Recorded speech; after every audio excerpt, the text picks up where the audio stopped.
Halo teman-teman, balik lagi sama gue Bisma.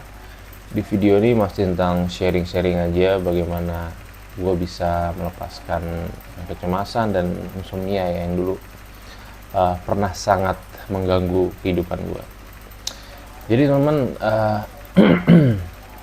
dari pengalaman gue ya, masih lanjut nih dari yang video sebelumnya, bahwa memang kita tuh harus, ini setelah gue mampu melewati itu ya, jadi gue bisa lebih melihat sebenarnya apa sih yang terjadi pada gue saat itu.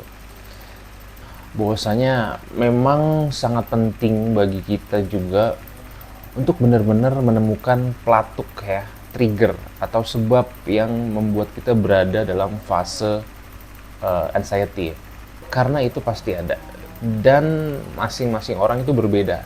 Ada yang kayak gue pribadi, seperti yang gue ceritain di video sebelumnya, adalah karena gue pada waktu itu hubungan gue harus berakhir dengan seorang wanita, terus juga ekonomi gue lagi ambruk pada saat itu, dan di saat yang bersamaan itu yang berdekatan semua ya, bokap gue kena stroke, dan itu benar-benar yang membuat gue berada dalam fase tersebut ya. Nah, kalian juga harus bisa menemukan itu. Sebabnya kenapa nih?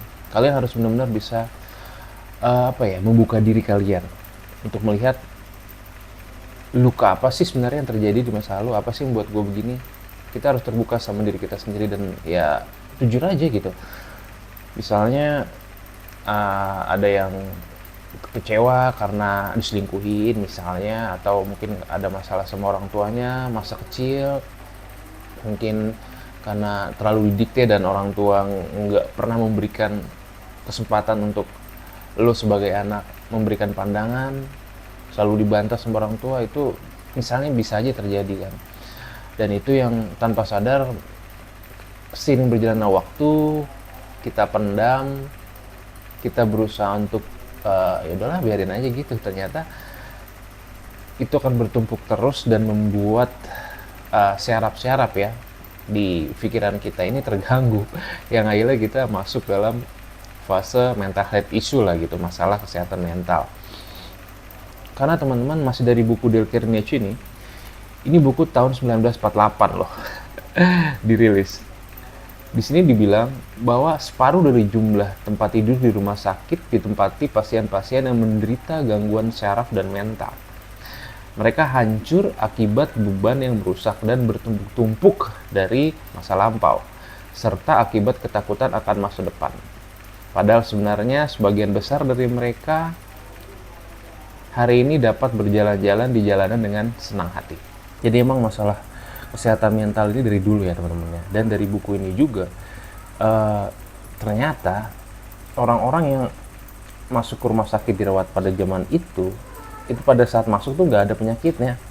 Dicek jantungnya, dicek ginjal ya, MCU lah, medical check up tuh nggak ada. Masalahnya hanya ada di mental dan saraf. Tapi selang waktu kemudian masalah-masalah kesehatan itu ada dan timbul gitu. Ada yang kena usus buntu, ada yang jantung, lambung, dan harus operasi gitu. Padahal awalnya mereka nggak ada penyakit fisik loh. Gitu. Awalnya hanya penyakit mental aja, kesehatan mental aja. Jadi ya untuk teman-teman yang masih berada dalam fase cemas, anxiety, insomnia, tuh gue benar-benar mendorong untuk segeralah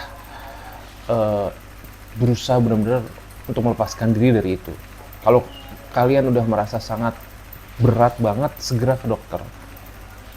Nggak bisa tahan lagi kalian nih dengan usaha-usaha sendiri, segera ke dokter, ke psikiater, psikolog. Nanti kan di sana ada treatment-treatment yang dilakukan oleh mereka, dari pengobatan fisik atau non fisik ya, karena kan nanti ada sesi konsultasi juga.